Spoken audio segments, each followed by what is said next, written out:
Welcome to another exciting episode of Many Hats of Business, the podcast. I'm your host, Tanya Gordon, and I'm thrilled to have you with us today. On this podcast, we explore the realities of business and the many hats we have to wear. I'll be speaking to some fantastic business owners about their journey to where they are today, in the hope that they inspire you to go through the tough times so that you get to relish the rewards having your own business can bring.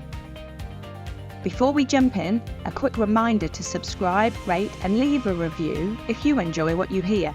Your support means the world to us and helps Many Hats of Business, the podcast, reach even more curious minds like yours. Alright, let's get started. Get ready to be entertained, informed and inspired. This is Many Hats of Business, the podcast.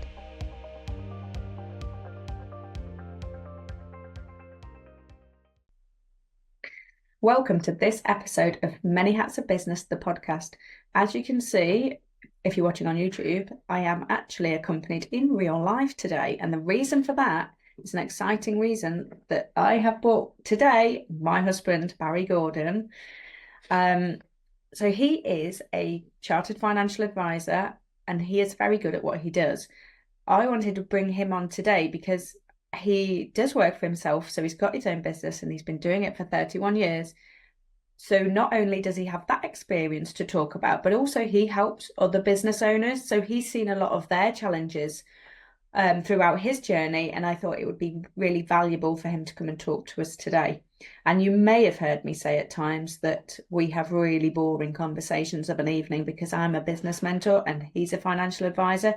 We talk about tax more than most people in like their lifetime, once a month or once a year. So we do talk about tax quite a lot. It's a little bit sad, but we thought we'd bring it to you so you can be part of our boring conversations. So welcome to the show, Barry, and thank you so much for being with us. Before we go, he didn't have any choice now. Before we go on to discuss business owner struggles, can we talk a little bit about your business owner journey and some of the struggles you might have had along the way? Yeah, struggles.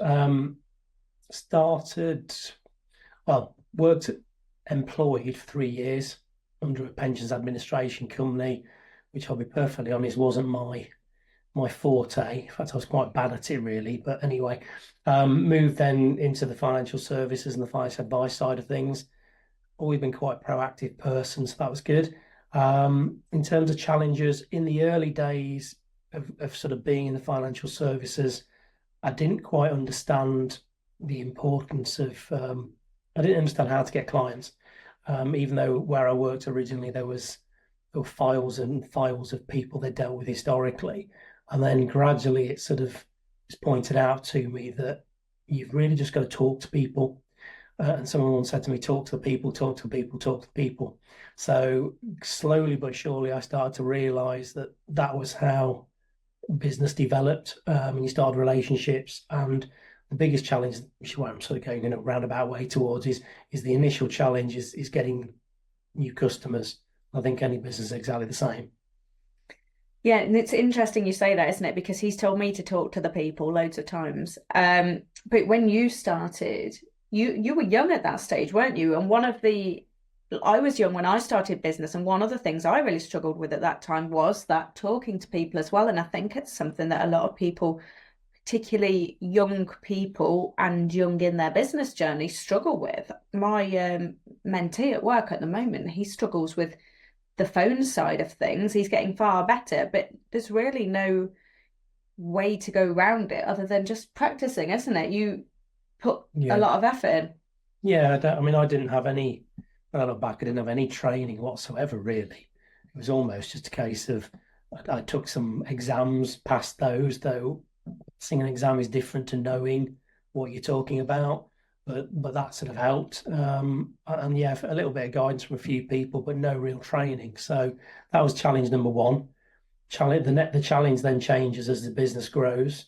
So as we start taking on more clients, being a regulated industry, we've got to write suitability letters. In those days, you do the business, then do the suitability later. You had to do them. That takes time.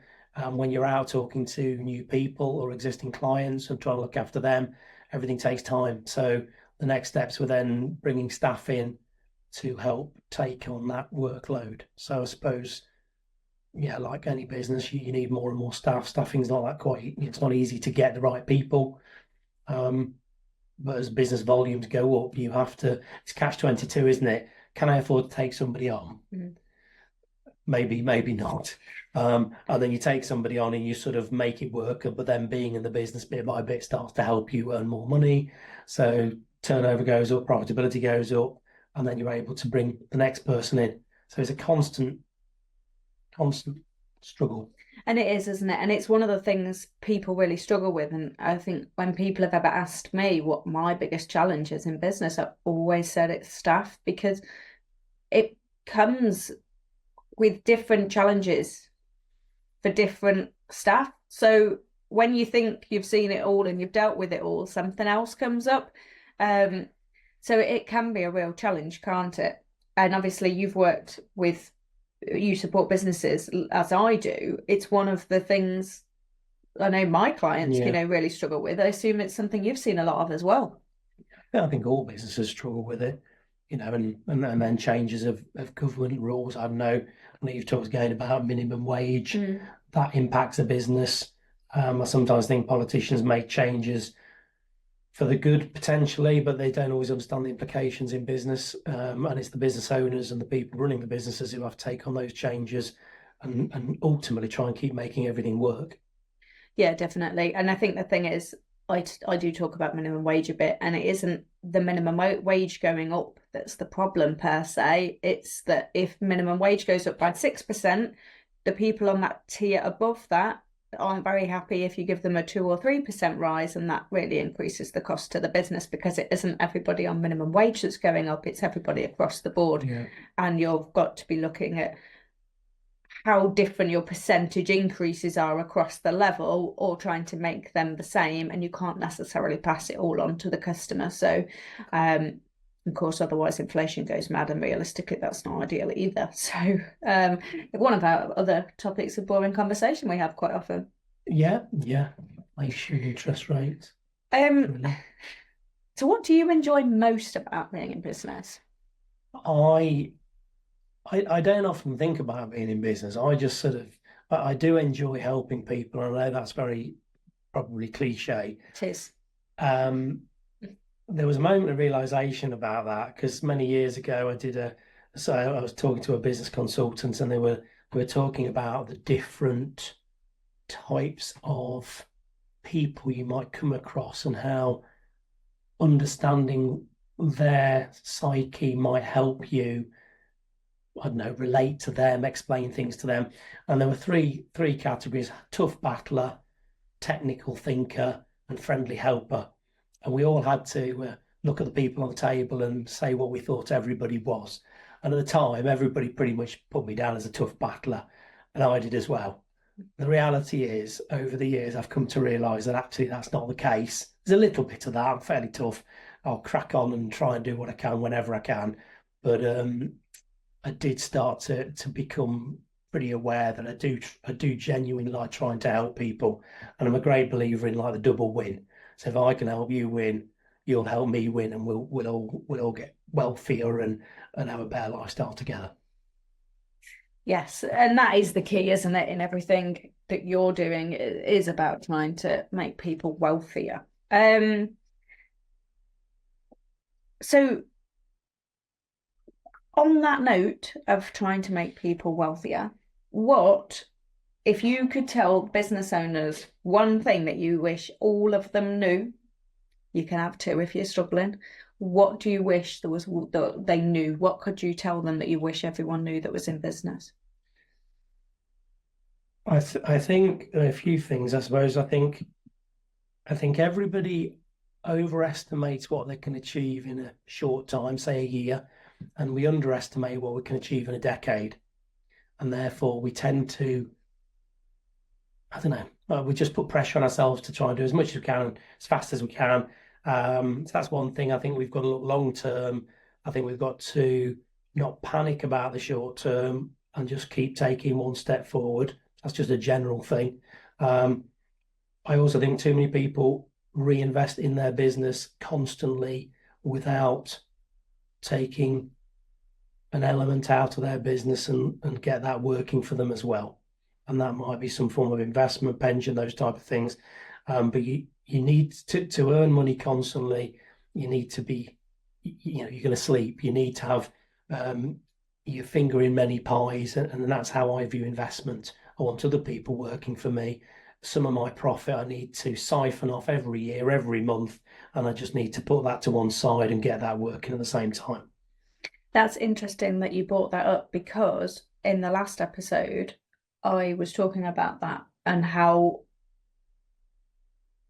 in our industry, everyone's building for this passive income. And I would say the elusive passive income, because in many cases, that's what it is. Not that you're not getting the income, you are, but there's nothing passive about it. And there's a lot of work goes into it, certainly at the start, but often even on an ongoing basis. And I think because of some of that work being done on social media per se, people don't necessarily class it as work. People will say that they only work so many hours a day or so many hours a week, but there's more time when they're responding to people on social media that they don't necessarily consider work. Passive income was my original goal as a young man. That was my, within the business. So it's not a new thing. No. Not calling you that old or anything. Passive income is ultimately my definition of success. I'm not interested if someone's got a big car, big house. If they're still working and have to work, that's not necessarily success to me. So success to me is the ability at any point to go, I don't need to work, full stop. That is, if you're happy with what you can then bring in from your assets, then that's success. In our industry, we were trying to create wealth and funds under management because that brought in turnover. But in those days, we not everybody serviced clients like we do these days. That's all about servicing. So it isn't now passive income, but that with investment income, that was my objective, to create enough capital to generate enough income to at any point finish. Yeah. And you've done that very much outside of your business, haven't you? Because obviously your business builds up, as we all aim to do. Our business does build up, but if you're leaving the money in the business, we'll go on to tax, because that's what we talk about. If you leave your money in the business and you don't take it out as you go tax efficiently, you're not making use of tax allowances and things either for you to then invest personally. I think there's a few things there. I've always assumed the business value will always be zero. So if I'm proved to be wrong, which I hope, then the sale of that business one day will be the icing on the cake. But I didn't want to rely on it. And that brings in a few things. That brings in risk, doesn't it? Because reinvesting back in my own business, although I do reinvest back in the business, I don't want all my irons in the same fire. I want to spread my risk. I tend to think of this almost militarily. If I was attacking as a general, I would want some reserves somewhere. I'd want some other options in play. This is because he's quite good at the game risk. He doesn't get beaten. That's not because he's some psychopath. This is because he plays risk. Like, I play Monopoly and he doesn't beat me at that. Monopoly. But so, I don't beat him at risk. No, but I think it's that understanding. You've got risks within your own business. Now, some people do sell the business for millions of pounds. Fantastic. And yeah, sometimes you've got to focus on that one business to grow it. And there's always that chance. But at the same time, you should also be using tax-free allowances, using your pension, those type of things to bring other businesses into play to generate capital as fast as you can, because ultimately you've got to have capital to create passive income. And without capital, well, it takes time to get capital. I just want to touch on there what you just said about you've always assumed your business value will be zero, because it's the exact opposite to what most people do. Most people assume that they're going to build their business up and sell it for large sums of money. And the problem is with that, whilst it's a genius idea and it's fantastic if it works, if it doesn't, all those eggs were in that basket, and some of them haven't built up the pension alongside, for example. and they're really reliant on selling. I mean, I have you had that with your Yeah. clients before? Yeah, I can think of at least 3 or 4 clients with their own businesses that, through various reasons, as time passed. So initially, the business was their future retirement, and as time ticked on by, the pension was much slower to start with. They tend to build exponentially, which is sort of that type of curve. So it takes a long time before things get going, but eventually their businesses were worthless. That one guy gave his away. Another chap got went into administration and just kept on sort of a couple of staff to trade in the most minimal way. It's quite profitable doing that actually, but it was the fact that the sale of the business in the end never ever happened. They were smaller businesses, but I've also seen bigger businesses fold. And those when those things happen, it's that conversation. What else have I got? Um, and therefore I don't rely on the business. I hope there is one day capital value, though I don't really intend to retire. That's my own little game plan. I just intend to keep working, so I shall keep on working, and if the business has a value, maybe I'll take some at some point with you, I suppose. Yeah, when I say he has to work less and go on Yeah. holidays, Yeah. when we go exploring.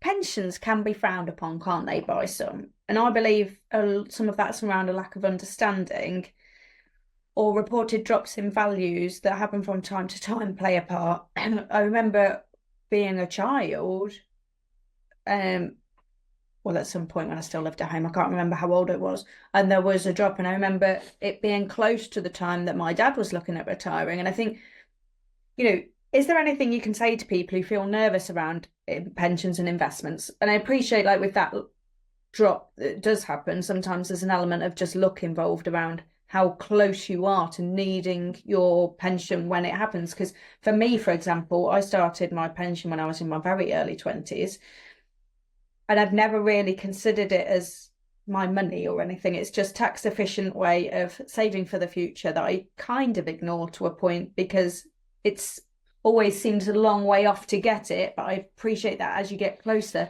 it starts to have a different impact on your life.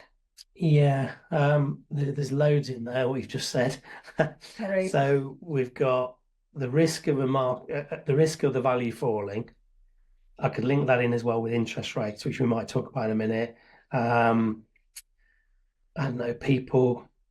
What else did you say? So I was risk. saying about there's like a perceived risk and people Well, are let's start with that. wary, Let's aren't start they? with that. So I suppose if we go back in time, at one point when you retired, you had to buy an annuity.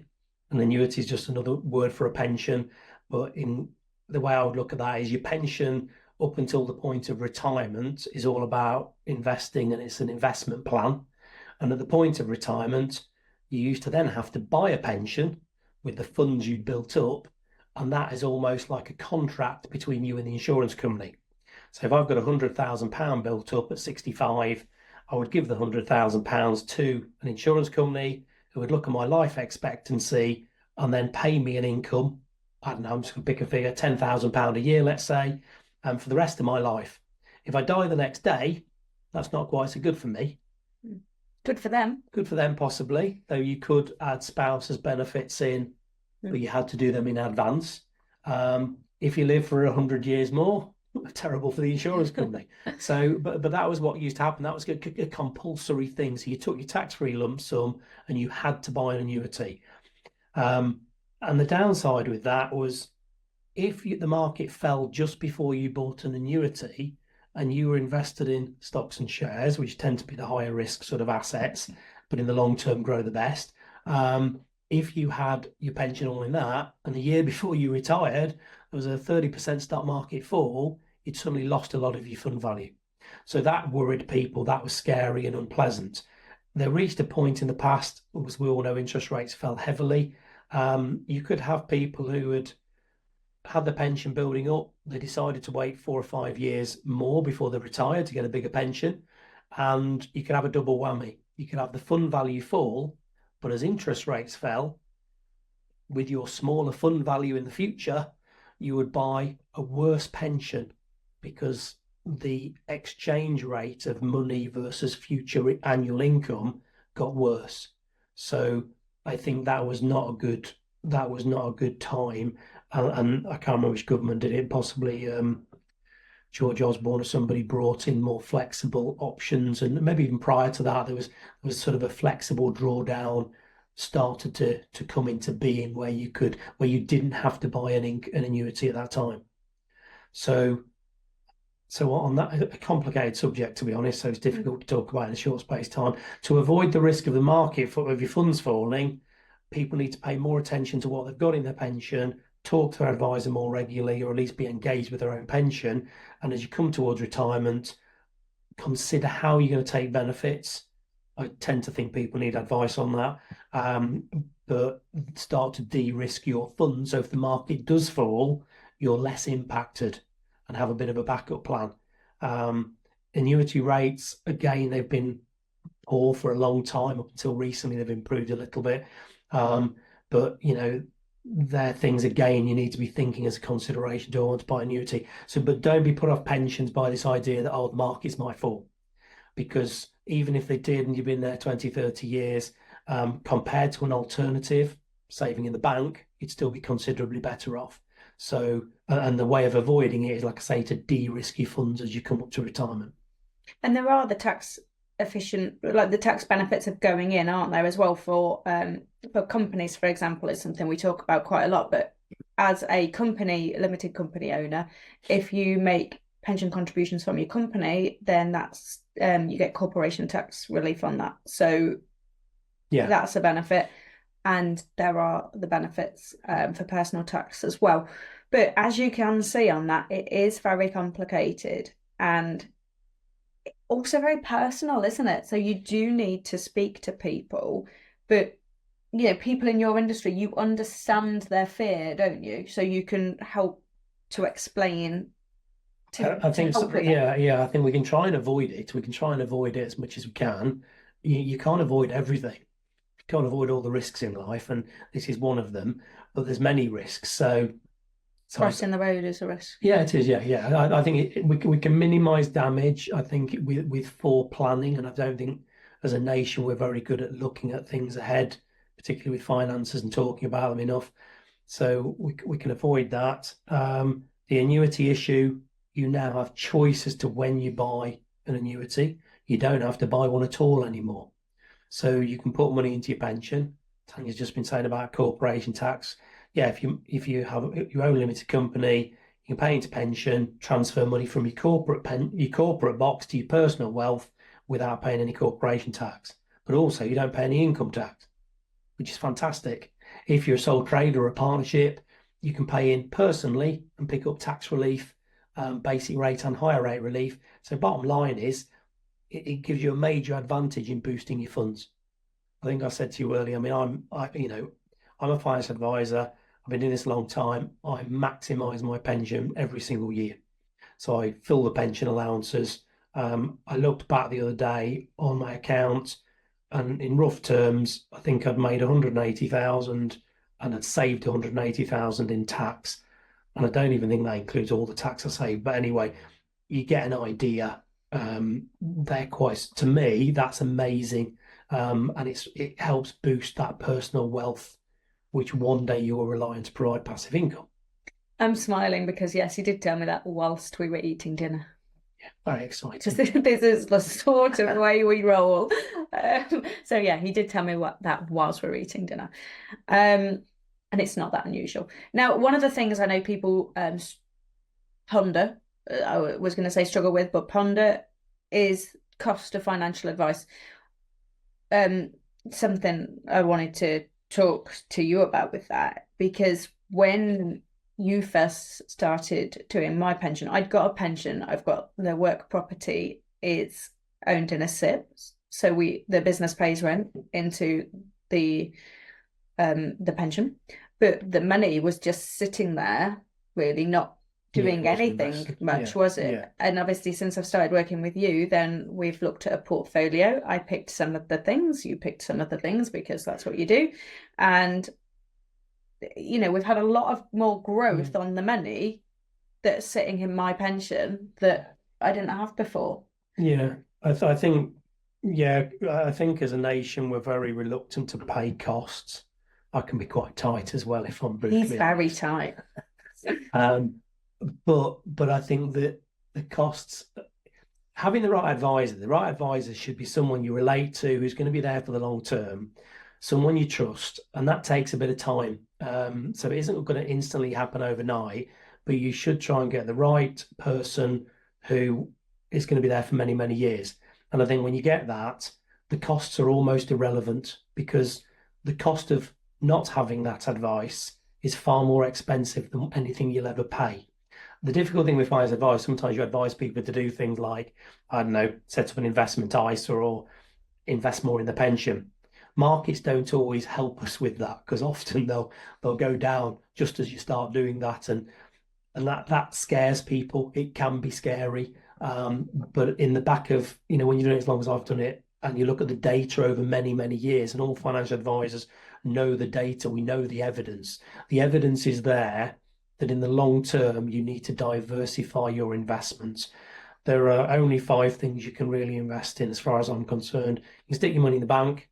You can invest in fixed income interest investments, so corporate bonds, government bonds, commodities, gold, silver, soft commodities maybe as well, stocks and shares or property.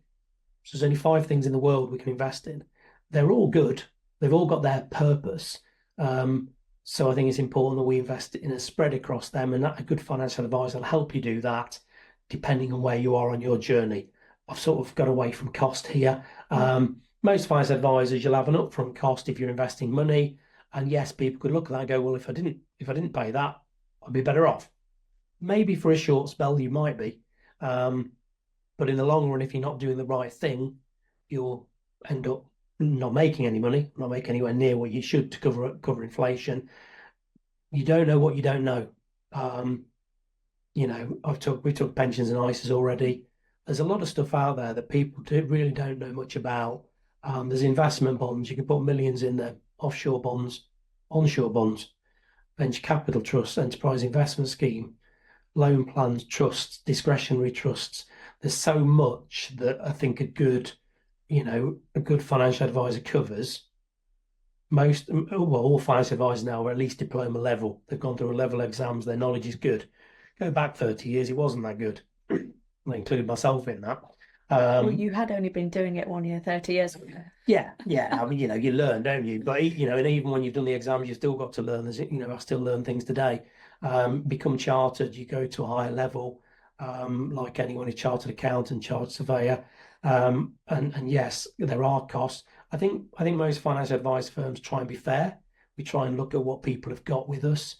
We factor that in. I discount upfront costs quite heavily for good long-term clients where we've got the relationship. And then it's sort of a give and take type thing. So we do, I don't think people should be put off. Find the right person and the cost won't matter. Find the wrong person, different matter, but find the right person. And that's an interesting thing, isn't it? And it sort of it makes me think about how we met, because I didn't start working with you on my pension straight away because I had previous pension advisors.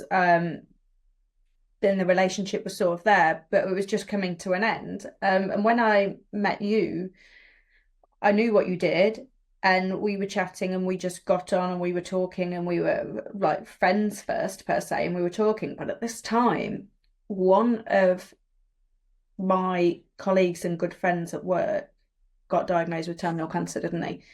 And he was a couple of years younger than you at the time, wasn't he? I think he was 48. No, he was 48. You were no, he was 46. He was 48. Yeah, the other way around. But yeah, so he was late 40s, and demoralizing time it really was. And one of the things it really did for me was it woke me up to the fact that I was self-employed, and I had my own business. I was a limited company, but essentially I was self-employed, and I had two young kids, and it was just this real like, oh my God. And I think it was one of the first, the closest people to me that had cancer that was you could relate to in a circumstance, even though his child was a lot older, and it really knocked me for six.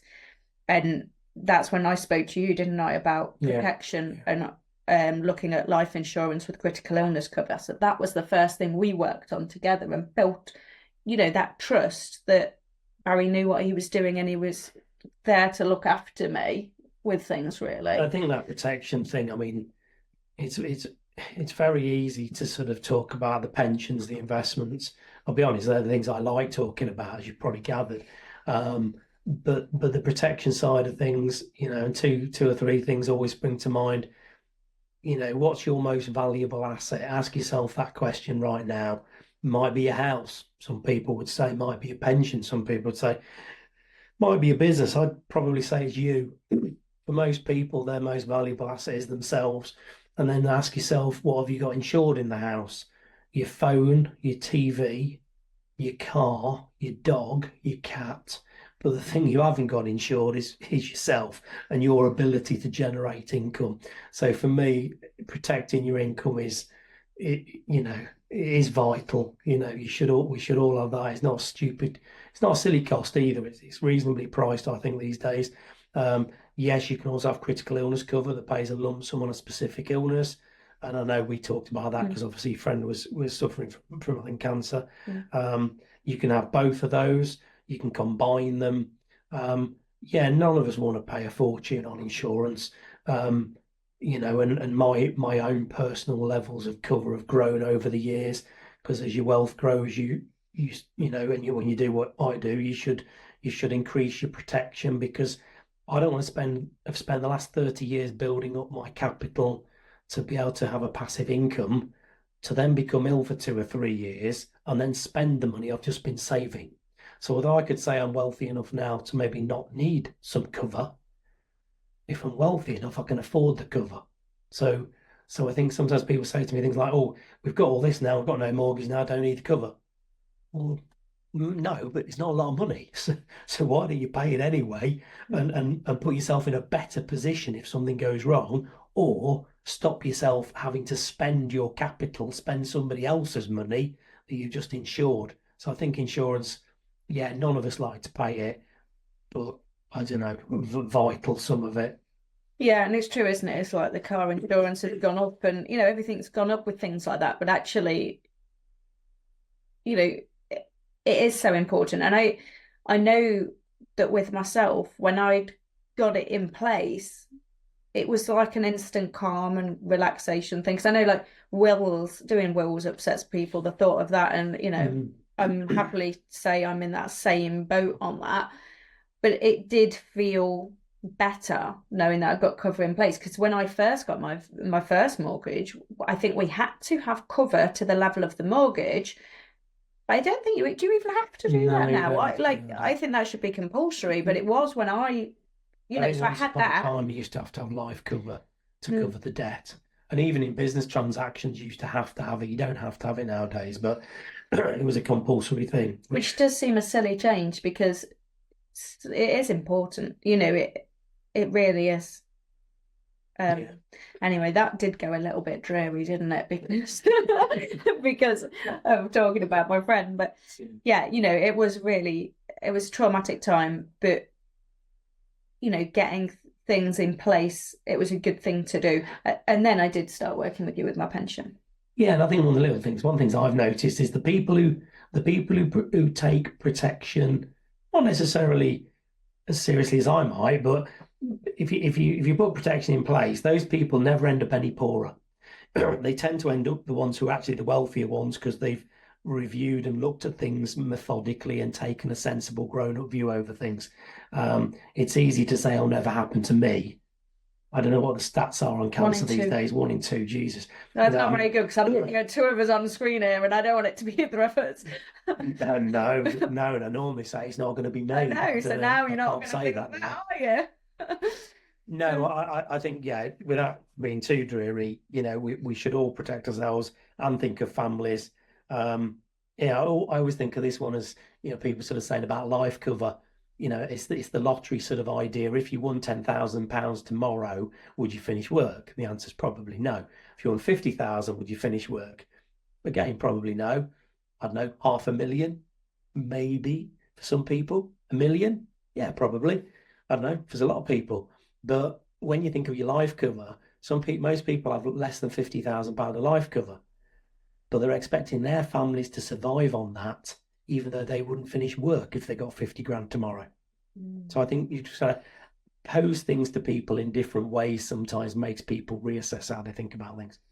Yeah, and it's interesting because you just said a minute ago that you talked a bit about pensions and investments because you do find that exciting and that That's really sad. It is sad. It is sad, but you find that exciting because that's where you can do the interesting, exciting things of saving people a lot of money or making people a lot of money and things like that. But I'm very passionate about life cover and protection, and some of it is a business expense. You can do it like that, but you have had, haven't you? Like you've had successes for people where they've got the cover in place and they have been eternally grateful because they have needed it. Yeah. I mean, my business is with SJP. And recently they've been doing these adverts about invaluable advice. And again, you switch telly on, you might see things, and it might be so easy for people to go, "Oh yeah, I'll believe you." The reality is, there are times when it's amazing. I've sat with a couple with him knowing he got 4 weeks to live. Again, I'm trying to make it too dreary. Yeah. Smashing guy. He knew he had 4 weeks to live. I'm sat there with his wife. There's two kids. They're both under 15. And we're talking about where we're putting his life cover paid early. So because he was terminal, they paid the benefit in advance. And I'd set that life cover up maybe 20 years earlier. We invested the money. Believe it or not, we put some in his ISA because his wife was going to inherit that and keep the tax efficiency of that. We even put some in his pension because he picked up tax relief. So increased his wealth he was passing down. Nobody who's not a financial advisor would think of those things. So that was one of those times where it was in a way an awful meeting, but he sat there knowing that when he wasn't going to be there, his wife and his kids were going to be actually okay. And that was quite amazing. That's something that I had that conversation with Dean about, my friend, over coffee before he got that bad, and he didn't have that. He'd been not working for a period of time, so he hadn't, his sick pay, hadn't carried on, and he was employed, so that was good. And yeah, I had a lady, not nicer story, lady last year or the year before. I talked to her about critical illness cover. I'd set up a plan in the June, I think it was. Random phone call with her in October. She said, "Oh, Barry, my situation's changed somewhat. I've had a heart attack." So crumbs, how did that happen? And just, out of the blue, heart attack. She'd been working too hard. I had no health issue. As we're having the conversation, I'm sitting there thinking, I'm pretty sure I've just done her a critical illness plan about 4 months ago, but I couldn't remember exactly, or I didn't want to raise her expectation up and sort of say, you covered.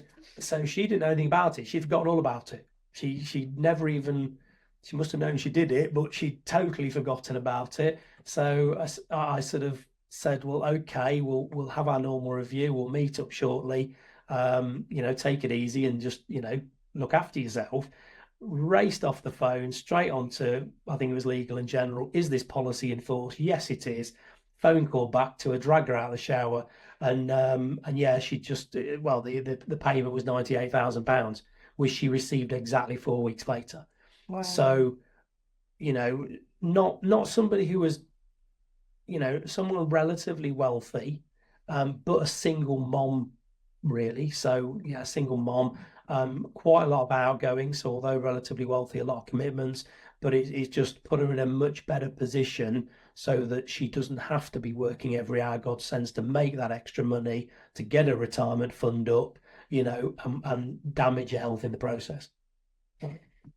Yeah, I mean, that's amazing, isn't it? I bet she was one happy bunny, and rewarding for you. But it is interesting, isn't it? Because I was just thinking how, like, in our conversation, it shows there is like the two very main things, isn't there, in financial planning, and it is that protection and the building wealth side. And I think, And naturally, I think often we all think of the pensions and investment side, but actually the other bit is every bit as important. Yeah, and I think interestingly, when people talk about what sort of clients you've got, I've got clients who are accountants, I've got clients who are barristers, I've got clients who are CEOs of major companies, I've got clients who I don't know. You just wouldn't think. I know of an advisor who had a client has got clients of investment fund managers.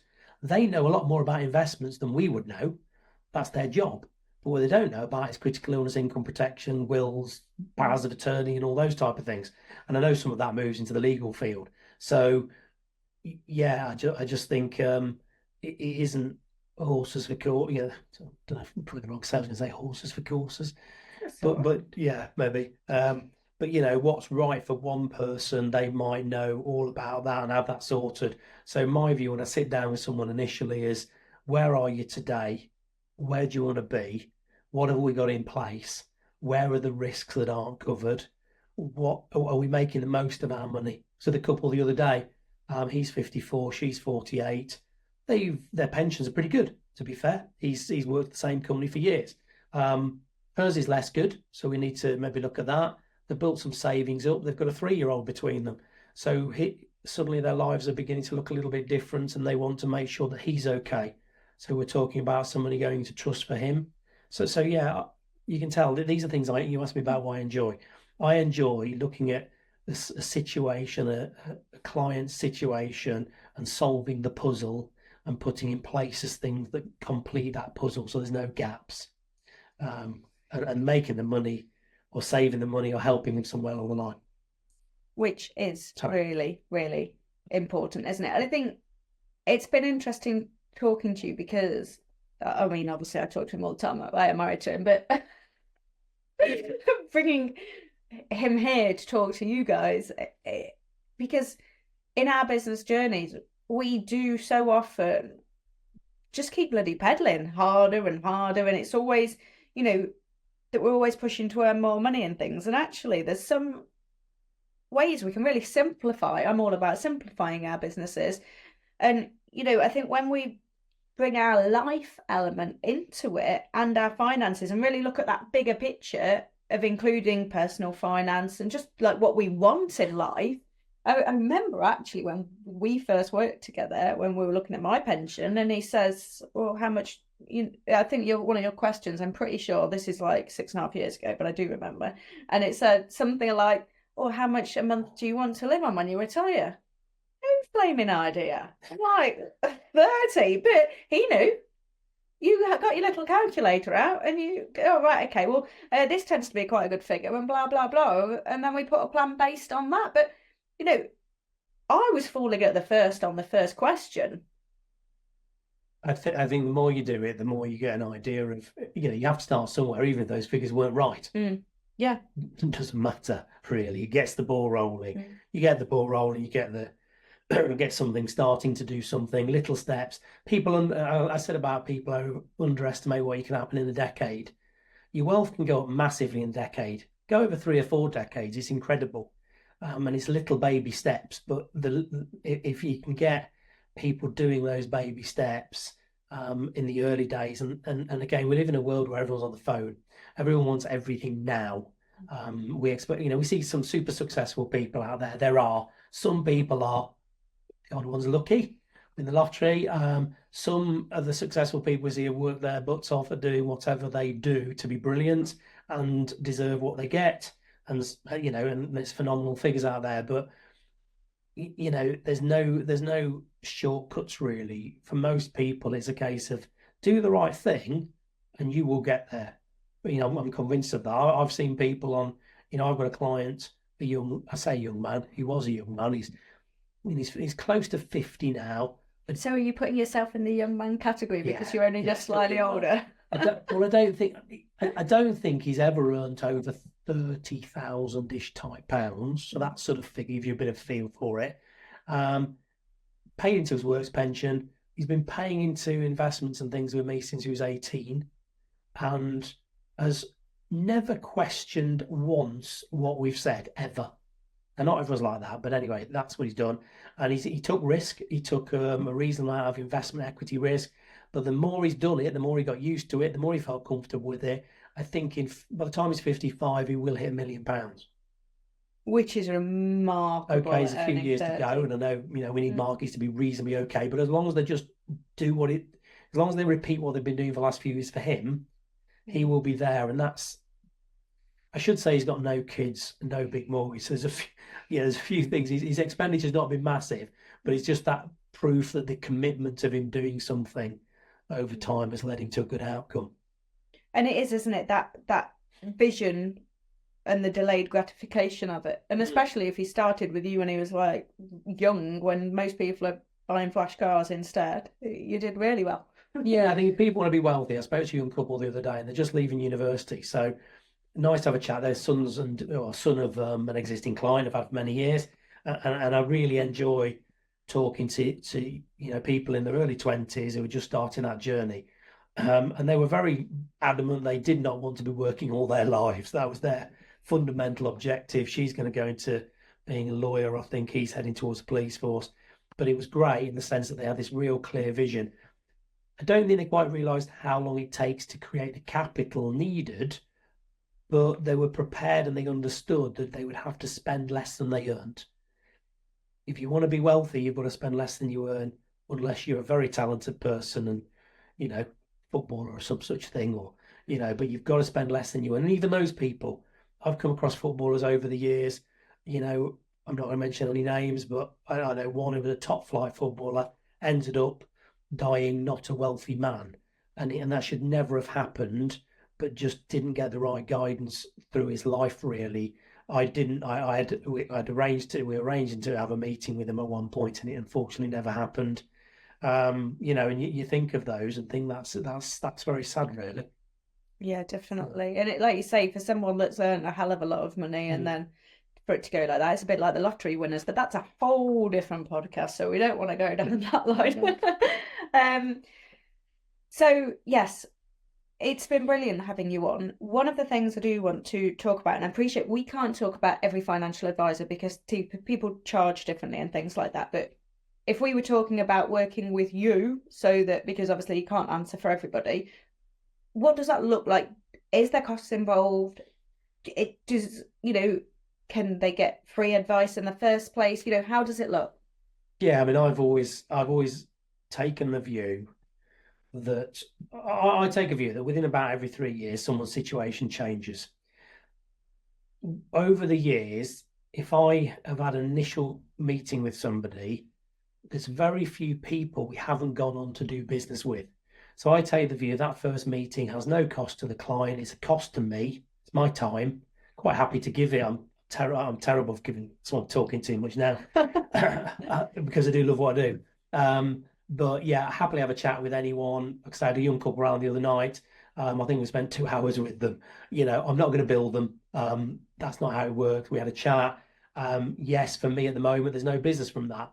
But there will be in 6 months, I think, a little bit. And then if I get them on the journey and we start growing with them, that's what I try and do is nurture and build those relationships. So initial meeting, there's no cost.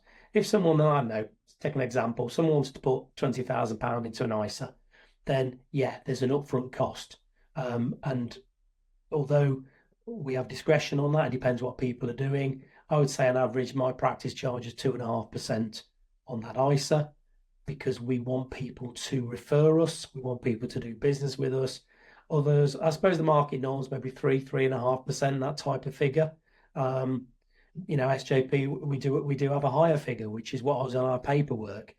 And that's there because if people are only doing little things, sometimes that we have to charge more because it costs us money to do the work. But we do try for referral. People are referred to us, children of clients, people who.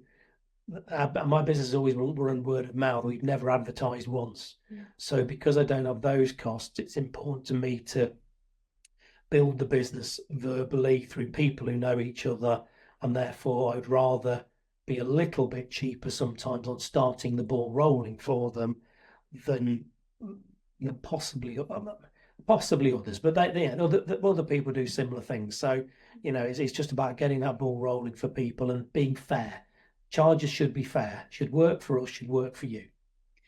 Yeah, because obviously the workload has gone up for people in your industry recently. But that was really useful, thank you, because people, if they've never had an ISA other than like a bank ISA, you've got no idea. And I think the two costs, there's always some upfront, there's always some upfront costs, or invariably there's always some upfront costs. Someone might be able to do it for nothing. You've got to question what that is, and that might be their business model. There's different business models work for different firms and different people.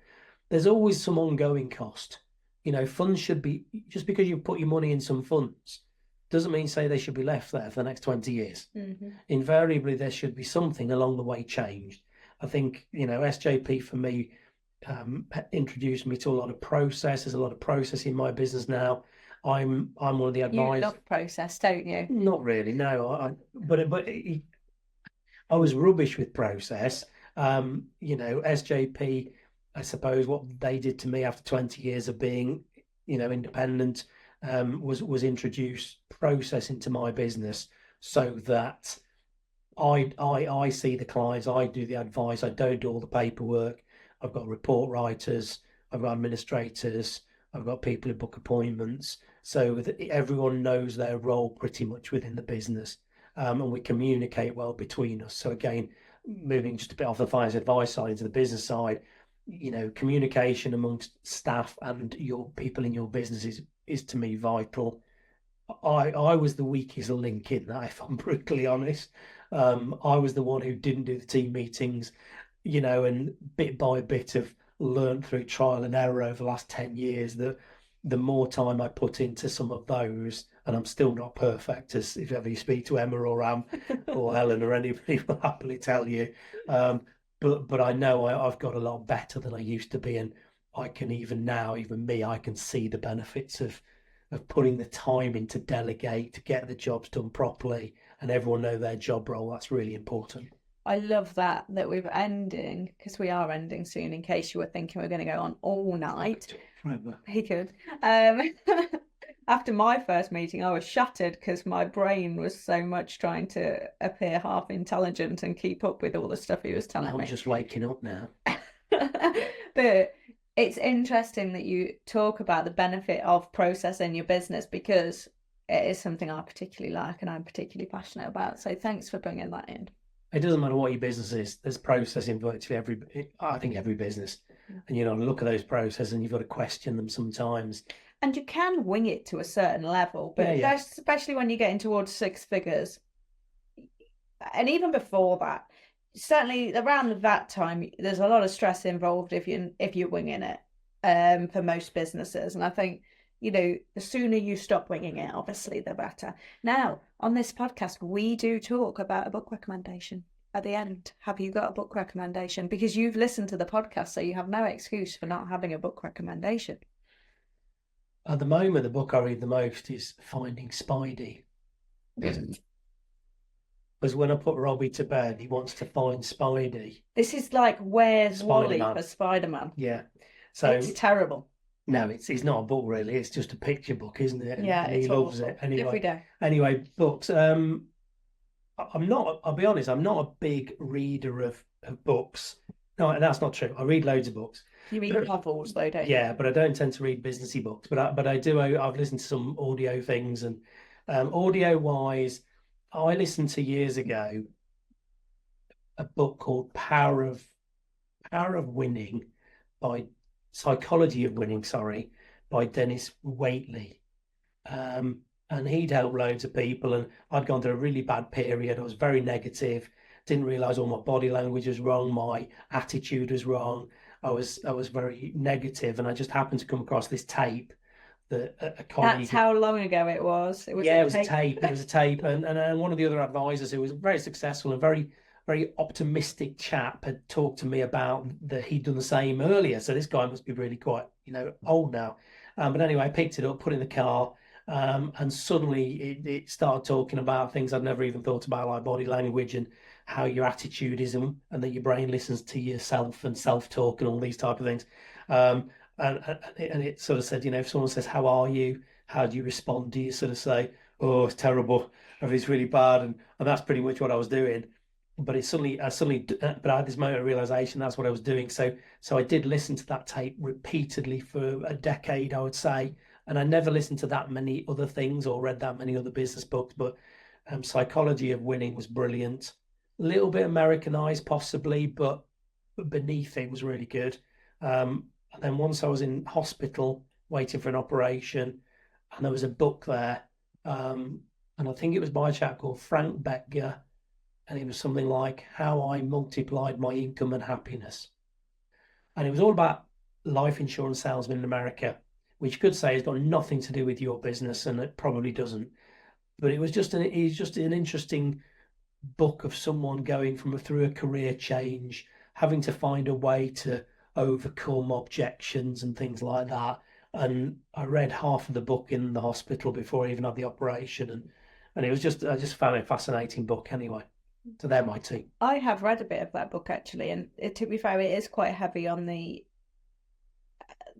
selling in that industry of how you do it and the conversations with people. But it was still interesting the bit I read, and then I stopped reading it. There was quite a bit I didn't understand, to be fair, because it was different how the Americans did it years ago, and it's very different to us nowadays. But again, even that was interesting to see the difference in that. But the Psychology of Winning was a great thing. Like I say, I know a lot of people absorb an awful amount of training and things like that. I don't particularly. I'm too busy usually. Well, you have your training you need to do for your personal development for your chartered, don't you? Already? But I think get key messages. Look to the future, look long term. There are things I'd advise in investing and everything else. And one last thing on the investing side, the reason I invest my money, whether that's in pension or different tax boxes, because there's quite a few, as I mentioned earlier, I invest money because I don't view that as something strange or odd. To me, that's just me employing lots more people. So as far as I'm concerned, I've got people in Tesla who work for me, Barclays who work for me, Pru who work for me, GlaxoSmithKline, you name it. I love this because they won't know your name. As far as I'm concerned, they are all helping me get wealthier. They are staff. And investments they're not magic. They're not as mysterious as we make out. We're just investing in businesses where there's loads of people working to grow those businesses. And over time, most businesses will do okay, but occasionally things are rubbish. And in those moments when things are rubbish, like credit crunch and not long, COVID, we had a terrible little drop, but they're still short-term things. Over the long term, most companies will do well, and therefore most investments will in the long term do pretty well. That's me. I'll shut up. He won't. He'll come back. But where like my pension is with you, there's different portfolios, and in it, the one I picked was because I recognised one of the names because I do work for APB, so I picked that on that basis, which has been really good, which is also a win because I picked it. Yeah. So I mention that every time we check. But it's not like one property, so that's like a percentage of like the portfolio is that company and loads of others. So unless you're in the situation of like a credit crunch, it's not likely that every company in that portfolio is going to be affected in that same way. If like people, I mentioned this on the podcast last week, that a lot of people are inherently risk adverse, but then they have their own business, which is far more risky in so many ways because, you're all of the hats that you're wearing, you might not have any skills or be trained in those roles, but actually in these bigger companies, they've got really highly qualified people in all of those roles and processes that are far better than what we can have in a small business. They're just much bigger companies, aren't they? We see people with hundreds of thousands tied up in their own business, but don't want to invest in something like a pension, not realizing really you're just investing in lots of other businesses that really, it comes down to it, are a damn sight safer than yours, mine included. So yes, one or two will have a problem. There's always one, but if we instead of investing in 2 or 3, we invest in 500. And we have somebody oversee that to keep an eye on them and try and make judgments on whether they're still sound businesses to invest in. That's what fund managers do. And then at SJP, we have a process where we try and observe the fund managers. And And that, when years ago I was doing a lot of that myself, let's be brutally honest, I didn't have the time or the tools or I couldn't pick the phone up and talk to fund managers. I think at SJP you get that. And there's a lot of other great companies out there as well doing different things in slightly different ways. But for me, that was a benefit because it took some of that responsibility of those things away from me.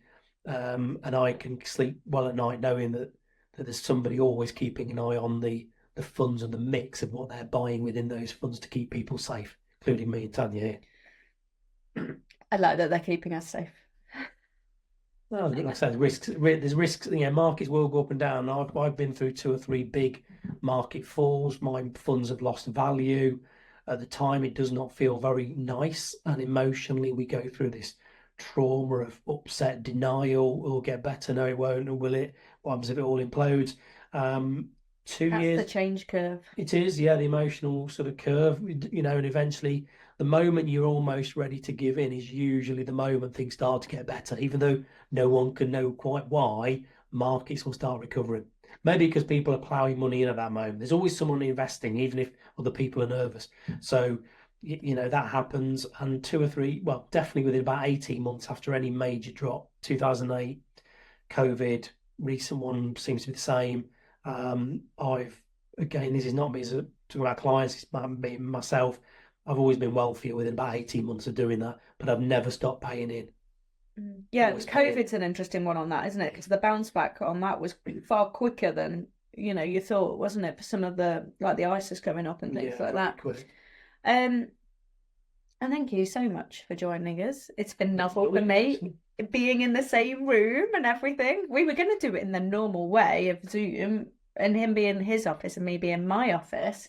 He steals my office sometimes, and I came in and he was sitting in here, and I thought, well, that's peculiar, and then thought, you know what? I'll do it in person because then you can see that there's something unusual going on, and be intrigued as to why there is someone in my podcast studio, as it turns out. So yes, I hope you enjoyed the episode, and join us Monday next week for more. Bye. Bye. Thank you. Thank you for joining us for this episode of Many Hats of Business, the podcast. Your support means a lot to me. If you enjoyed the show, please share it with your business friends as they may find it useful too. If you hit the follow button, you'll be first to know when a new episode lands. See you next time.